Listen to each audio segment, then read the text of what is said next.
السلام علیکم ورحمۃ اللہ وبرکاتہ۔ آج میں اور میرے ہسبینڈ مدینہ منورہ کی ایک نہایت تاریخی اور مقدس جگہ کی طرف جا رہے ہیں، جبل احد۔ جیسے جیسے ہماری گاڑی آگے بڑھ رہی ہے، سامنے احد کا عظیم پہاڑ اپنی پوری شان کے ساتھ نظر آ رہا ہے۔ یہ وہی پہاڑ ہے جس کے بارے میں نبی کریم صلی اللہ علیہ وآلہ وسلم نے فرمایا کہ احد مجھ سے محبت کرتا ہے اور میں احد سے محبت کرتا ہوں۔ مسجد کے سامنے کا منظر بے حد دلکش ہے۔ ہزاروں کبوتر فضا میں اڑ رہے ہیں، لوگ دانہ ڈال رہے ہیں، بچے کھیل رہے ہیں، اور فضا میں ایک سکون اور اپنائیت کا احساس ہے۔ رمضان کی شام اور احد کی وادی واقعی دل کو چھو لینے والا منظر ہے۔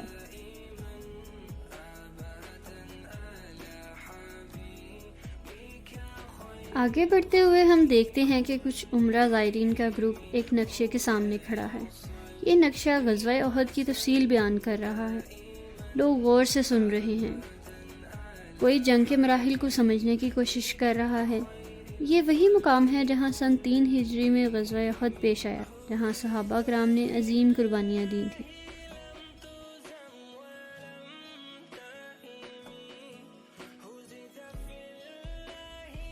اب ہم پہنچتے ہیں سید الشہداء حمزہ بن عبد المطلب کی قبر مبارک پر۔ آپ صلی اللہ علیہ وآلہ وسلم کے چچا، جنہوں نے غزوہ احد میں شہادت کا جام نوش کیا۔ ہم قبر مبارک کے سامنے کھڑے ہیں، سب لوگ خاموشی سے دعا کر رہے ہیں۔ دل میں ایک عجیب کیفیت ہے، قربانی، صبر اور استقامت کی یاد۔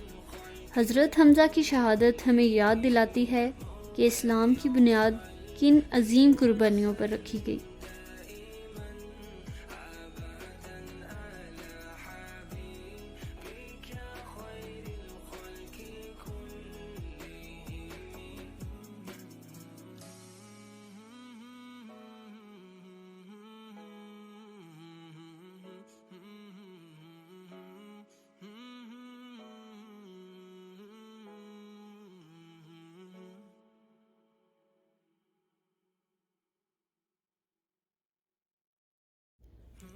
روزہ کھلنے میں تقریباً 1 گھنٹہ باقی ہے اور آہستہ آہستہ لوگ افطار کے لیے جمع ہونا شروع ہو گئے ہیں۔ خادمین اپنی ڈیوٹی پر موجود ہیں، انتظامات کو باقاعدہ دیکھ رہے ہیں۔ رضاکار بڑی محبت اور خلوص سے سفرے بچھا رہے ہیں۔ لمبی قطاروں میں دسترخوان ترتیب دیے جا رہے ہیں۔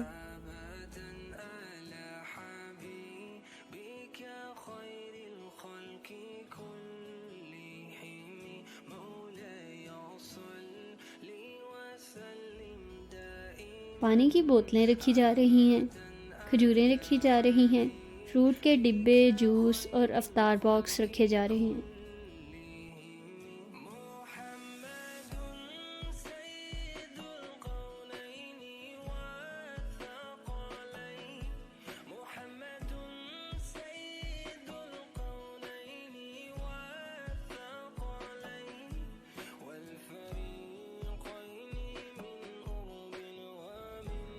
ہر مینیو میں مکمل کھانا موجود ہے اور غالباً بریانی بھی شامل ہے۔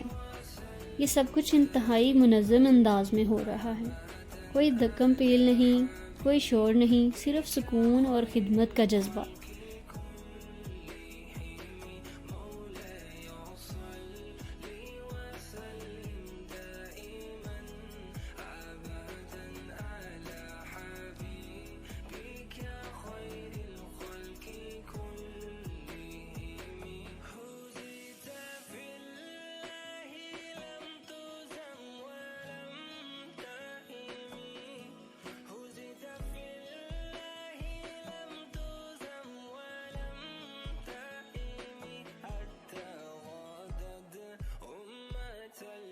مرد حضرات ایک طرف بیٹھ رہے ہیں، خواتین دوسری جانب۔ بچے اپنے والدین کے ساتھ خوشی سے بیٹھے ہیں، ہر چہرے پر انتظار کی کیفیت۔ یہ منظر واقعی روحانی ہے۔ احد کی وادی میں تاریخ کے سائے میں رمضان کی برکتوں کے ساتھ افطار کا انتظار۔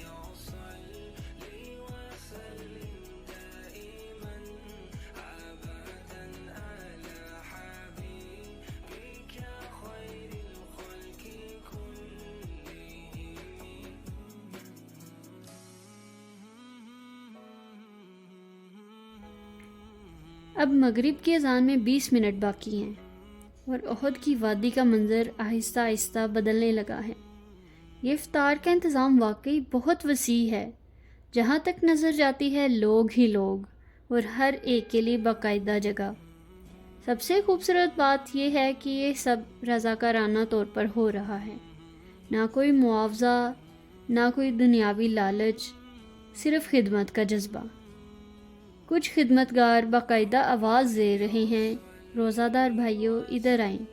لوگ آہستہ آہستہ کر کے بیٹھنا شروع ہو گئے ہیں۔ افطار باکس ترتیب دیے جا چکے ہیں۔ ہر آنے والے کو بلا تفریق خوش آمدید کہا جا رہا ہے۔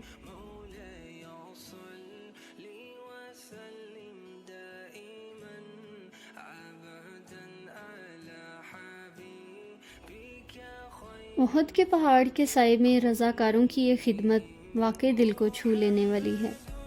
ایسا محسوس ہوتا ہے جیسے رمضان ہمیں صرف بھوک کا احساس نہیں دلاتا بلکہ ایک دوسرے کے لیے جگہ بنانے کا سلیقہ بھی سکھاتا ہے۔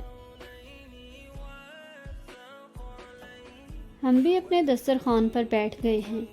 آج کے افطار میں جو چیزیں ہمیں دی گئیں ان کے ساتھ ہم کچھ چیزیں گھر سے بھی بنا کر لائے تھے۔ افطار کے فوراً بعد ہم مغرب کی نماز ادا کرتے ہیں۔ نماز کے بعد جب مسجد سے باہر نکلتے ہیں تو دیکھتے ہیں کہ قطار بنا کر لوگوں کو چائے تقسیم کی جا رہی ہے۔ اب رات ہو چکی ہے۔ جبل احد رات کی روشنی میں اور بھی پرہیبت اور خوبصورت لگ رہا ہے۔ مسجد احد کے سامنے لوگ اپنے پیاروں کے ساتھ بیٹھے ہیں۔ کوئی گفتگو کر رہا ہے، کوئی بچوں کے ساتھ کھیل رہا ہے۔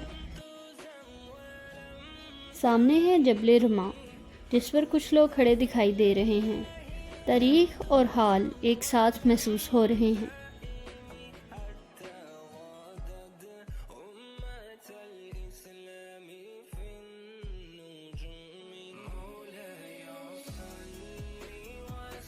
احد کے قریب خوبصورت سٹالز لگے ہوئے ہیں۔ آئس کریم سٹال، کھجور سٹال، کافی اور قہوہ سٹال، بک سٹال، پیزا اور شاورما سٹال اور تسبیح و جائے نماز کے سٹالز، یہ سب مل کر ماحول کی خوبصورتی میں اضافہ کر رہے ہیں۔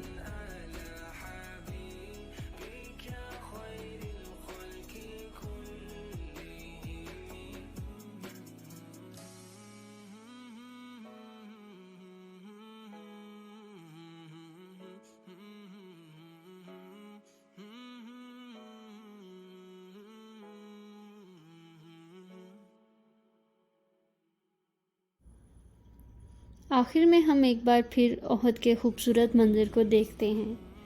پیچھے مسجد کا منظر اور سامنے تاریخ کا عظیم پہاڑ۔ آج کا یہ افطار صرف ایک کھانا نہیں تھا، یہ تاریخ کے سائے میں ایک روحانی تجربہ تھا۔